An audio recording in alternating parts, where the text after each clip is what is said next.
Halo, selamat pagi, siang, sore, malam teman dengar. Kembali lagi dengan ku Ilham Hadi. Dan sekarang aku akan melanjutkan pembacaan novel Pergi karya Terelie. Sekarang sudah bab 12. Judulnya Sersan Vasily Oklopkov.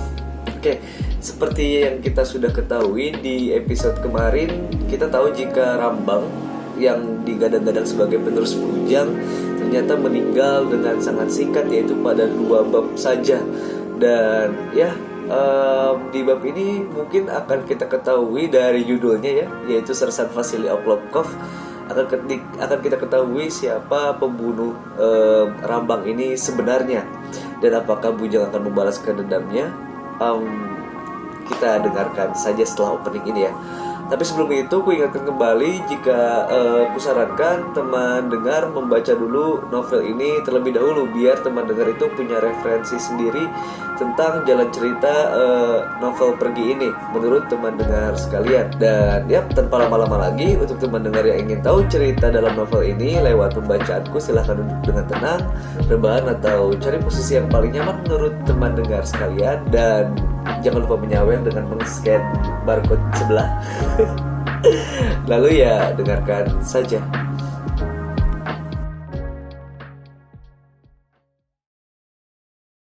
Pergi bab 12 Sersan Vasily Oklopkov. 2 mobil tidak meluncur ke markas besar, melainkan berbelok masuk ke hotel bintang 5. Aku yang menyuruhnya ke sana. Tukang pukul langsung membanting setir. Togar yang mendapatkan kabar terbaru tersebut juga tergopoh-gopoh bersama pasukannya menuju hotel itu. Kami bertemu di lobi dan tanpa banyak bicara langsung menuju presidential suite. Lift bergerak menuju lantai 20, berjalan cepat menuju pintu. Direktur hotel terbirit-birit menemaniku, membungkuk-bungkuk sepanjang jalan, kemudian membuka pintu dengan kunci yang dia bawa. Aku segera melangkah masuk, berteriak marah, "Yuki! Kiko!" Yuki muncul dengan piyama pink, rambutnya berantakan. Dia sepertinya baru bangun tidur. Kamar tipe ini luas, disekat-sekat menjadi ruang tamu, ruang bersantai, kamar tidur, dan sebagainya. Bahkan ruang khusus untuk wardrobe berukuran 3x4 meter. Ada apa, Bujang? Yuki menguap. "Di mana Kiko?" Aku membentaknya. "Dia sedang mandi, berendam." Mata sipit Yuki membesar, lebih serius. "Suruh dia keluar, segera." "Tapi dia sedang mandi." "Suruh dia keluar, Yuki." Yuki terdiam, menatap ngeri wajahku. Dia bergegas masuk lagi, menuju kamar mandi, mengetuk pintunya. Bicara sebentar dengan saudara kembarnya, samar-samar terdengar dari ruangan tamu. 1 menit, Kiko muncul dengan jubah mandi. "Hai Bujang." "Ada apa?" Cengar-cengir seperti biasanya. "Apa yang kalian lakukan 24 jam terakhir, ha?" Suaraku terdengar serius, mengancam. Bahkan Togar yang berdiri di belakangku terdiam mematung. Dia jerih mendengar suaraku. Juga direktur hotel yang pucat. "Berlibur, Bujang. Apalagi? Ini presidential suite." Yuki segera menyikut perut Kiko. "Kalian kutugaskan untuk mencari tahu pembunuh bayaran yang datang ke negara ini agar keluarga Tong bisa bersiap melakukan antisipasi. Kalian tidak sedang berlibur. 3 jam lalu, apakah kalian tahu seorang sniper telah menunggu di sebuah gedung? Lantas dia melepas tembakan jarak jauh saat aku keluar dari pintu pesawat. Lihat bekas darah ini, Kiko. Lihat!" Kiko terdiam, dia menelan ludah. Dia baru mengerti ini serius sekali. Apakah kau baik-baik saja, Bujang?" "Aku baik-baik saja, dan tutup mulutmu, Kiko. Baru bicara jika aku menyuruhmu bicara. Lihat kemejaku. Ini darah seorang remaja usia 17 tahun bernama Rambang. Jika dia tidak berdiri di depanku saat turun dari pesawat, maka akulah yang sekarang terkapar tewas. Lihat darah ini, Kiko. Lihat!" Kepala remaja itu ditembus peluru. Darahnya bermuncratan membasahi dinding dan menggenangi lantai pesawat. Dia tewas karena kalian bukannya bekerja dengan baik, malah santai berlibur. Kalian seharusnya tahu jika seorang sniper telah masuk ke negara ini. Kalian bisa mengaktifkan peringatan. Atau kalian lebih suka melihatku mati terkapar, ha? Si kembar tertunduk, kehabisan kata-kata. Aku beri kalian waktu 15 menit mencari tahu siapa sniper itu. Gunakan semua jaringan kalian selama ini. Telepon siapapun yang kalian kenal dan bisa memberitahukan informasi, termasuk presiden bila perlu. Jika 15 menit kalian tidak mengetahui siapa sniper itu, aku akan mengirim kalian ke Jepang dan kita catat baik-baik. Kita tidak akan pernah bekerja sama lagi. Aku juga akan mengirim notifikasi ke seluruh pihak bahwa kalian masuk dalam daftar hitam tukang pukul bayaran keluarga Tong. Guru Bushi akan malu sekali di alam kuburnya saat tahu dua cucunya masuk daftar hitam tersebut. Tidak akan ada lagi yang mau memperkerjakan kalian. Yuki dan Kiko terdiam. Wajah mereka bias. Segera Yuki, Kiko! Aku membentaknya. Si kembar rebah jimpah segera berlarian menuju gadget mereka. Kiko bahkan sempat terjatuh menginjak jubah mandinya.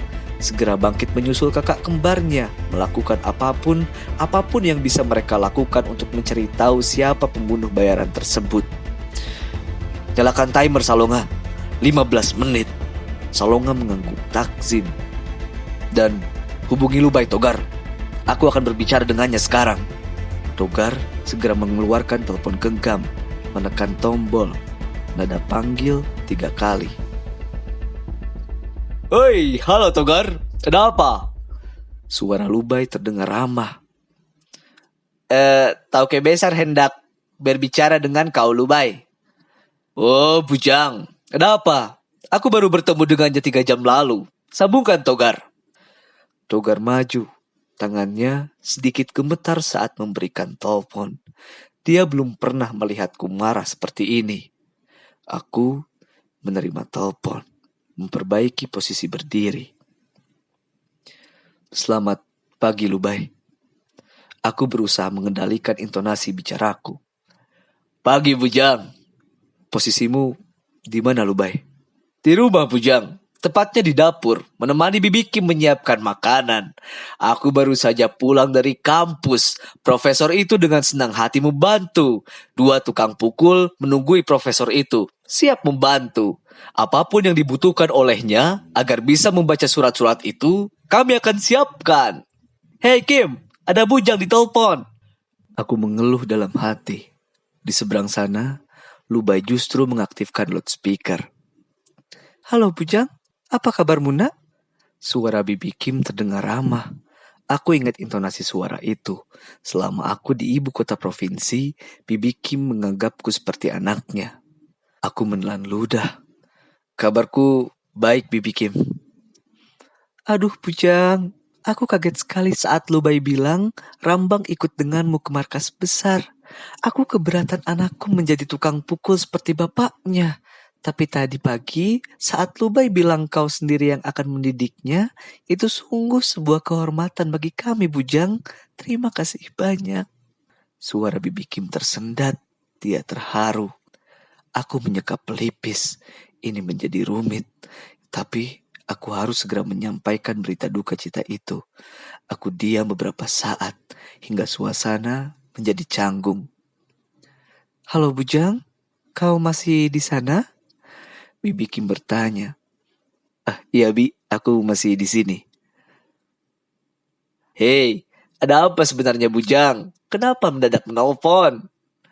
Lubai bertanya, tertawa kecil. Kita baru saja bertemu 3 jam yang lalu. Tidak masuk akal jika kau mendadak rindu padaku. Aku membawa kabar tentang Rambang Lubai.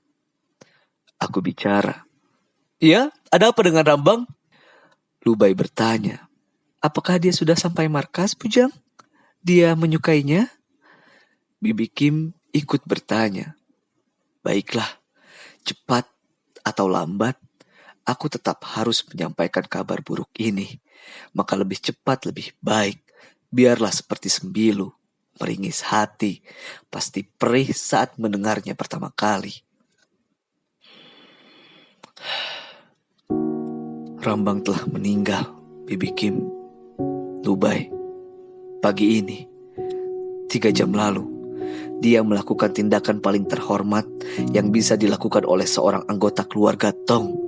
Dia adalah anggota keluarga Tong paling hebat. Dia berdiri di depanku, melindungi tauke besarnya dari tembakan sniper jarak jauh. putra bungsumu telah meninggal." Belum habis kalimat itu, Bibi Kim sudah menjerit histeris. Percakapan itu berjalan buruk sekali. Bibi Kim terus menjerit tidak percaya, sementara Lubai seperti kehilangan kata-kata berusaha menenangkan istrinya. Tapi dia sendiri tak kuasa menerima kabar itu.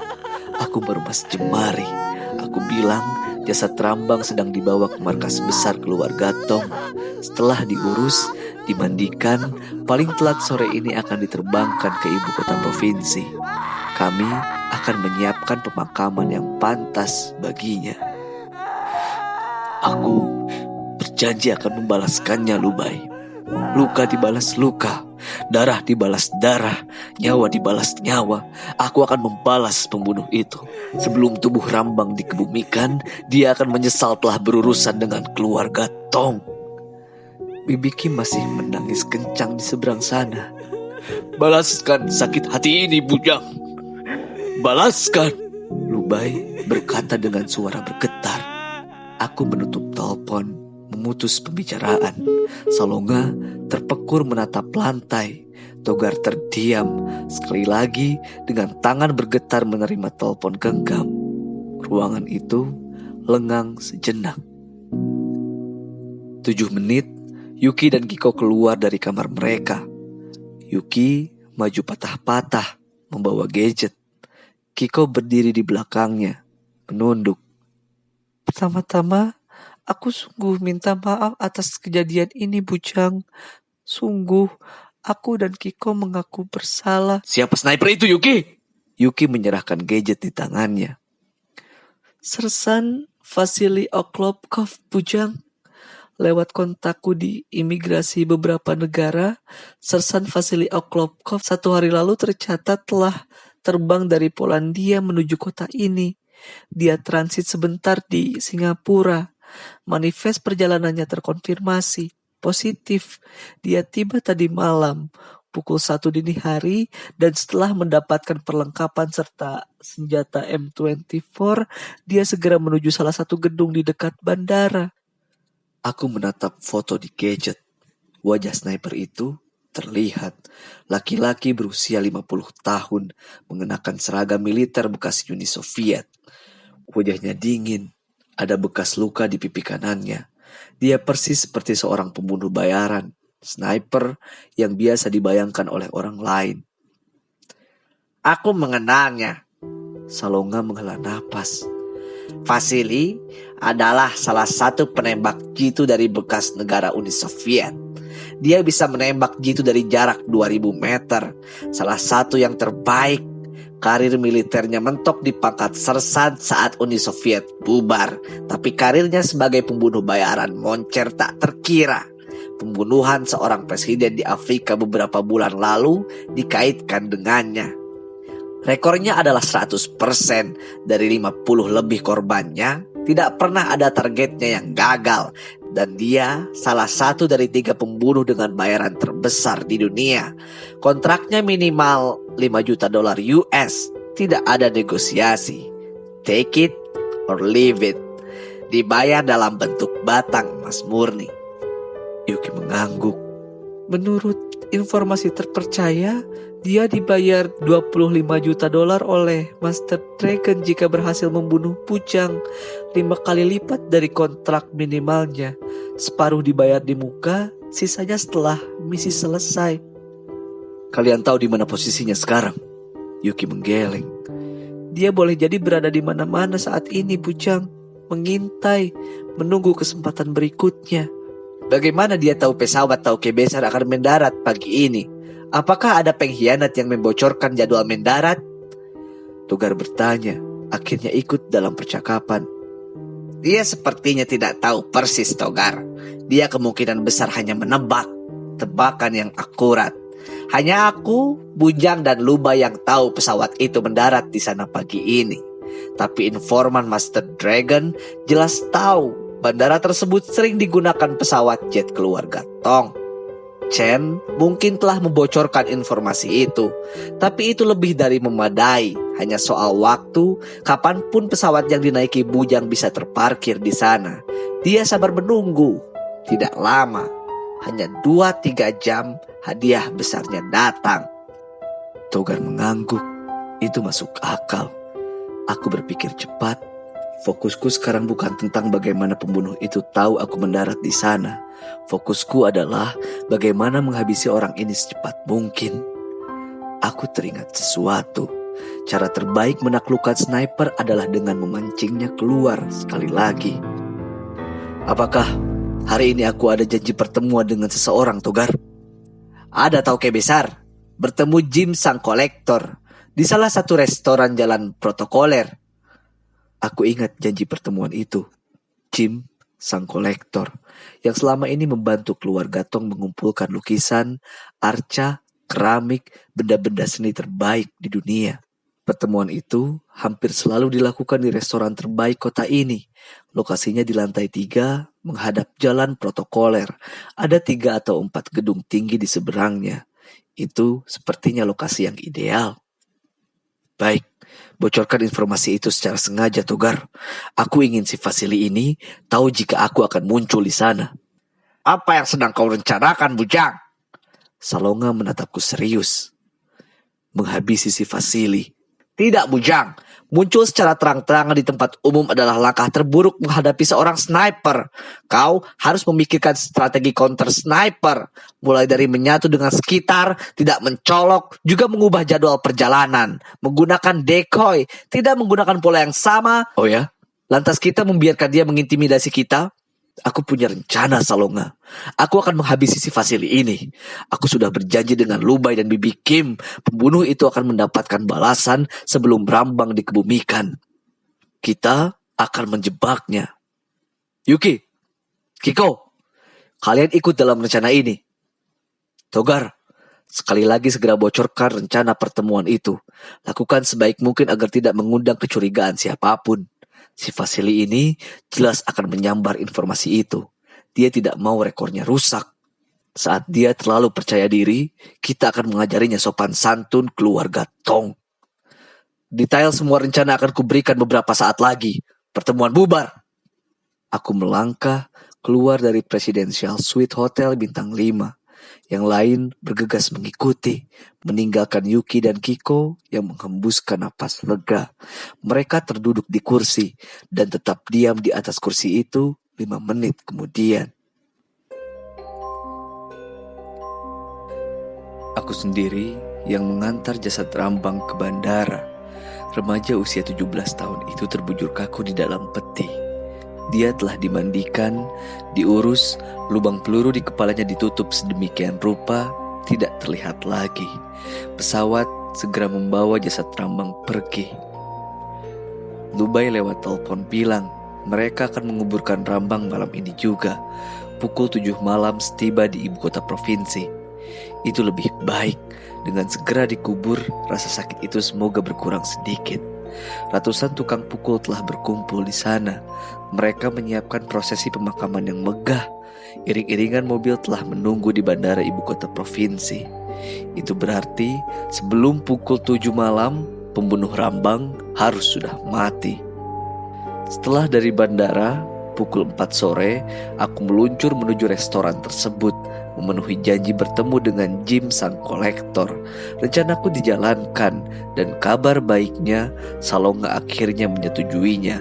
Dia bahkan menambahkan beberapa sentuhan agar jebakan itu tidak terdeteksi oleh Sersan Vasili. Saran yang sangat penting, karena Salonga tahu psikis seorang pembunuh bayaran. Dia pernah melakukan profesi itu, meski bedanya dia adalah penembak pistol jarak dekat. Rencanaku harus berjalan senormal mungkin. Yang pertama, informasi itu tidak dibocorkan oleh keluarga Tong dari kota ini. White di Hong Kong yang membocorkannya. Dia mengirimkan kabar itu melalui salah satu rekan marinirnya. Kemudian seperti kartu remi yang roboh berbaris, berita itu akhirnya tiba di telinga Master Dragon. Lantas Master Dragon sendiri yang menelpon Vasili. Itu jelas akan disambar Vasili, karena yang memberitahu adalah Master Dragon. Dia tidak berpikir sesenti pun kalau itu jebakan. Yang kedua, restoran itu ditutup untuk umum. lantas dibanjiri oleh banyak tukang pukul. Keberadaan tukang pukul itu seolah sebagai pesan, kami serius menanggapi kejadian tadi pagi. Tukang pukul berbaris menjadi pagar hidup. Vasili akan melihatnya dari jarak jauh. Bujang benar, Vasili terkenal congkak dan kadangkala terlalu percaya diri. Saat melihat kerumunan pagar hidup, dia akan tertawa meremehkan. Pukul 16.45, 15 menit sebelum pertemuan, Vasili sudah berada di salah satu dari 3 gedung di seberang restoran ternama. Dia tertawa kecil saat melihat lewat teleskopnya. Dasar bodoh, aku tetap bisa membunuh seseorang meski dengan ratusan pasukan melindunginya. Dia memang bisa tetap membidik kursi sasaran di celah-celah tukang pukul. Yang ketiga, aku sengaja datang terlambat. Jim sang kolektor tiba 16.57. Manajer restoran mengantarnya ke meja paling baik. Jim sang kolektor duduk menunggu di sana. Berkali-kali melihat jam, berkali-kali bertanya kepada tukang pukul di sekitarnya, masih berapa lama lagi Tauke besar tiba? Tukang pukul bilang, tidak tahu. Itu juga saran dari Salonga. Vasili akan sabar menunggu. Dia justru memang berekspektasi kali ini tidak semudah sebelumnya. Dia akan menduga Tauke besar mungkin ragu datang, mungkin bahkan membatalkan pertemuan. Persis saat dia akhirnya melihatmu, dia akan tertawa lagi. Pukul 17.50, hampir lewat 1 jam dari janji bertemu, aku akhirnya muncul. Vasili bisa melihat dari teleskop. Dia tertawa. Bajingan ini akhirnya datang juga. Vasili memastikan sekali lagi arah dan kecepatan angin. Senjata M24-nya telah siap dari tadi. Di restoran, aku bersalaman dengan Jim sang kolektor. Vasili berhasil menemukan celah terbaik di antara 2 kepala tukang pukul yang menjadi pagar hidup. Dia persis membidik jantungku. Pukul 17.52, Vasili tersenyum. Selamat tinggal, kawan. Dia menarik pelatuk senjata, peluru melesat cepat di atas jalan protokol, menghancurkan kaca restoran, melewati celah 2 kepala tukang pukul. Nabrak sesuatu, peluru itu terpelanting jatuh.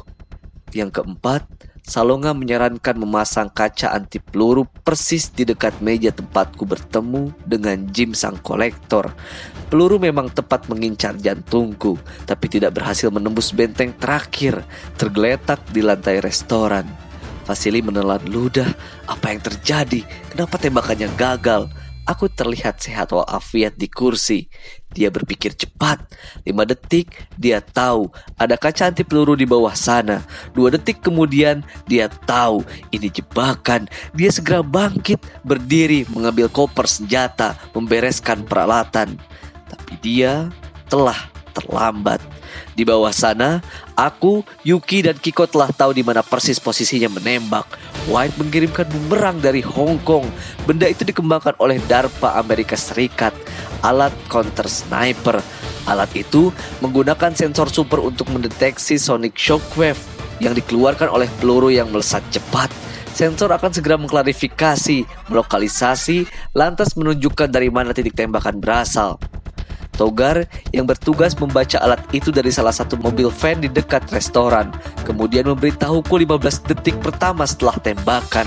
Tembakan itu berasal dari gedung 15 lantai di seberang restoran, persis dari sayap kanan lantai 6. Salah satu jendela kaca terbuka. Vasili mengintai di situ. Aku segera melesat cepat dari bawah gedung, disusul Yuki dan Kiko. Ya, itu saran dari Salonga. Yang kelima, aku menggunakan body double. Yang menemui Jim sang kolektor bukan aku, melainkan model, seorang aktor dengan perawakan mirip denganku. Lantas make up artis kelas Hollywood membuat wajah, rambut, tampilannya 99% seperti aku. Vasili terlalu percaya diri. Dia bahkan tidak perlu memastikan sedetik pun apakah itu sungguh targetnya atau bukan, karena terlalu percaya dengan telepon Master Dragon sebelumnya. Dia telah melepas tembakan. Itu berarti dia telah memukul lonceng kematian sendiri. Lokasinya diketahui. Aku yang bersiap di seberang bersama Yuki dan Kiko sekarang berlarian menaiki anak tangga darurat. Pintu lift telah dimatikan oleh tukang pukul yang sejak tadi berjaga di 3 kemungkinan gedung lokasi Vasili. Tubuhku melenting cepat terus naik. Di bawah, Yuki dan Kiko tidak kalah sigap. Mereka kali ini mengenakan pakaian hitam-hitam, bebat hitam di kepala. Tampilan mereka amat serius, seperti ninja terbaik didikan langsung dari guru Bushi. Bergerak begitu mengagumkan di belakangku, meniti pegangan tangga, berlarian dengan mudah. Kami tiba di lantai 6, langsung melewati lorong menuju lokasi Vasili. Alat itu akurat sekali. Persis aku mendobrak pintu terakhir, Vasili telah selesai berkemas. Dia terkejut melihat kedatangan kami, tidak terduga secepat itu lokasinya ditemukan. Vasili berseru panik. Dia berusaha menembakkan pistol ke arahku.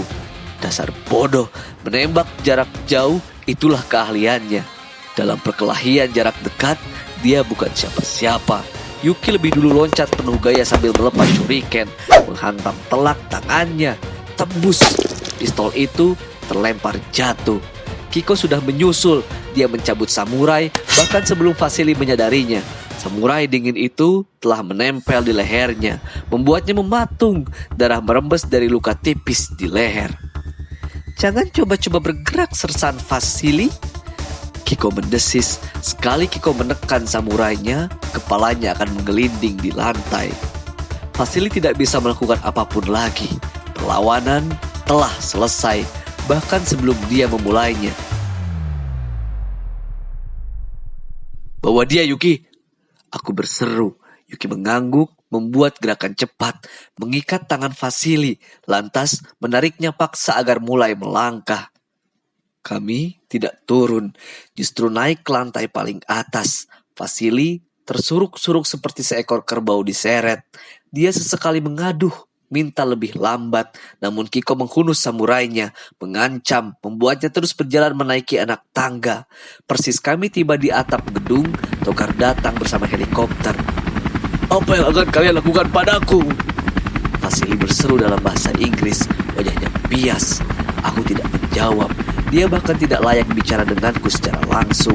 Level yang terlalu rendah, seorang pengecut yang membunuh dari jarak jauh. Aku mohon, Tauki besar, apa yang akan kalian lakukan padaku? Yuki menampar pipinya agar diam, memaksanya naik helikopter. Aku akan melakukan apapun, tapi jangan bunuh aku, Tauki besar. Vasili berteriak serak, sudah di atas helikopter. Aku mengangkat tangan, memberi perintah. Helikopter segera pergi, meninggalkan atap gedung.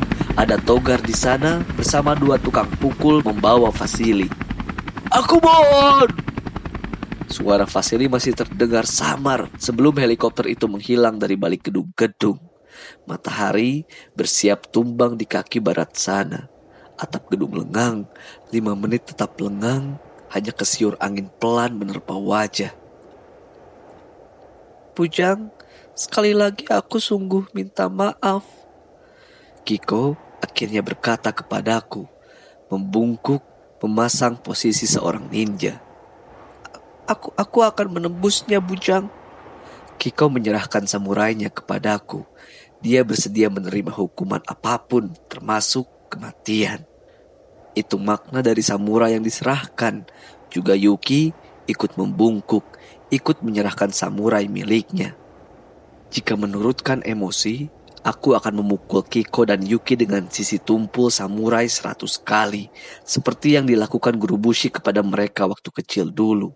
Memukuli si kembar dengan bambu saat mereka terus bermain-main bukannya berlatih. Tapi tidak, aku adalah seorang tauke besar sekarang. Aku harus bertindak seperti seorang tauke. Aku memaafkan kalian.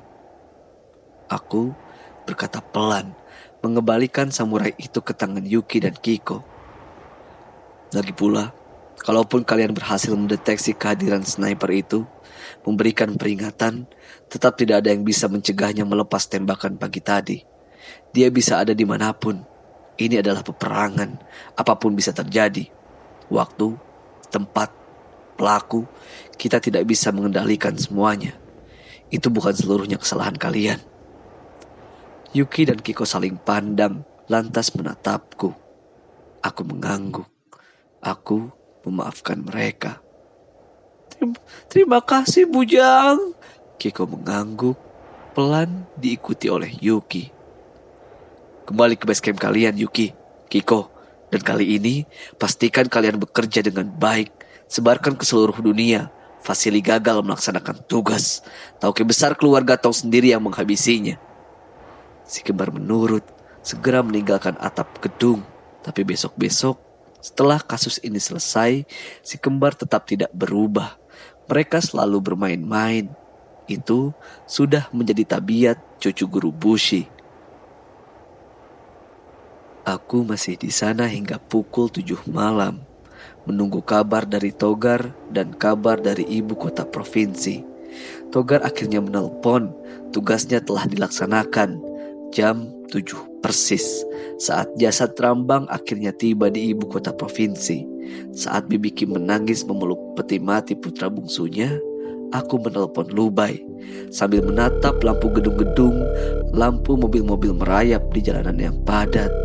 Langit gelap dan awan hitam bergumpal menutupi bulan dan bintang di atas sana. Segelap hatiku sekarang. Pembunuh putramu baru saja menerima pembalasannya, Lubai. Apakah dia telah tewas? Iya, tapi aku tidak menembak kepalanya, juga tidak menebas lehernya dengan pedang. Dia dibawa oleh Togar dengan helikopter ke Gunung Berbatu. Dari ketinggian 1000 meter lebih, tubuhnya telah dijatuhkan hidup-hidup dengan mata terbuka, tangan dan kaki tidak diikat. 1 menit lalu, dia telah merasakan sensasi saat kematian itu tiba, Lubai. Itu pembalasan baginya. 1000 meter lebih, itu berarti 15 detik sebelum tubuhnya menghantam batu.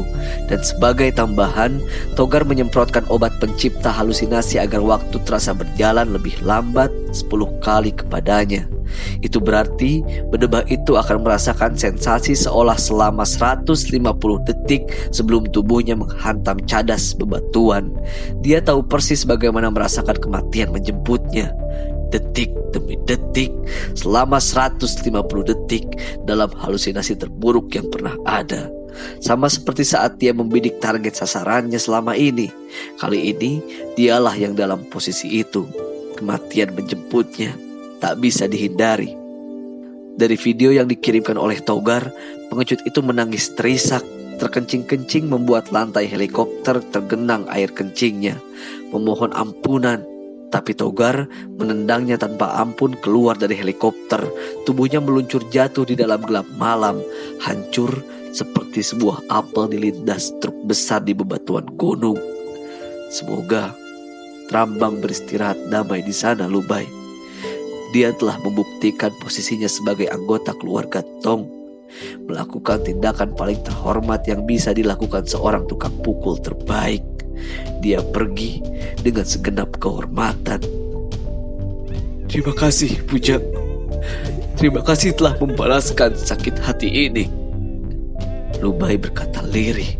Samar di belakang sana, Bibi Kim terdengar menangis. Aku menutup telepon. Malam ini, aku telah menjadi monster yang tak lagi kukenali. Rasa marah, dendam, isak tangis Bibi Kim membuatku menyuruh sebuah pembalasan tak berperi.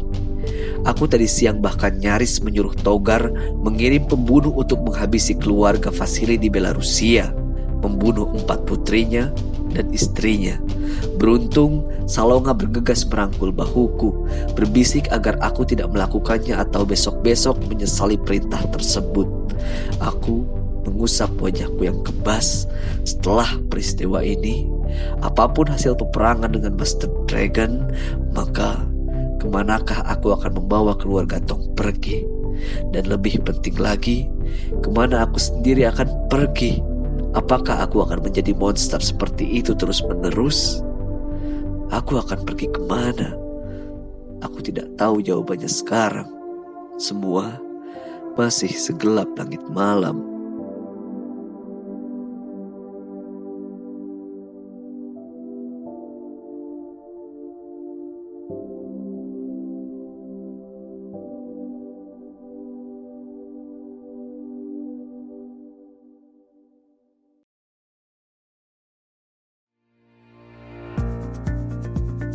Itulah tadi pembacaan novel Pergi bab 12 judulnya Sersan Vasily Oklopkov. Di bab ini akhirnya kita mengetahui bagaimana keganasan Bujang ketika dia sedang benar-benar marah ya. Dia menunjukkan sisi kegarangannya ketika menjadi tauke besar, terbukti dari bagaimana cara dia membalaskan dendam atas kematian Rambang kepada si Sersan Vasily ini dengan dia sadis banget gitu, dengan dia dijatuhkan dari helikopter sampai ke gunung berbatu dan itu direkam lagi, gila. Ya emang Bujang ya namanya juga pembunuh bayaran nomor 1 ya wajar lah kalau dia berlaku seperti itu. Tapi kayaknya ada tingkat kegalauan luar biasa ketika Bujang melakukan adegan tersebut atau pembunuhan tersebut. Ya mungkin di satu sisi Bujang ngerasa bersalah, gak enak hati gitu, tapi di satu sisi lain juga Bujang marah banget gitu, pengen balas dendam. Tapi ya itulah dia Bujang dengan karakter sifatnya, karena dia berasal dari keluarga shadow ekonomi, tapi di sisi lain juga dia dari turunan tuanku imam gitu. Pokoknya menarik untuk kita ikuti kelanjutan dari novel ini, ya selalu menarik lah ya untuk mengikuti kelanjutan dari kisah yang ditulis oleh Terelie. Oke, itu saja untuk episode kali ini. Terima kasih karena teman dengar sudah mendengarkan sampai akhir. Silahkan klik like, share, dan subscribe jika suka dengan video ini. Dan ya, aku Ilham Hadi. Bye-bye.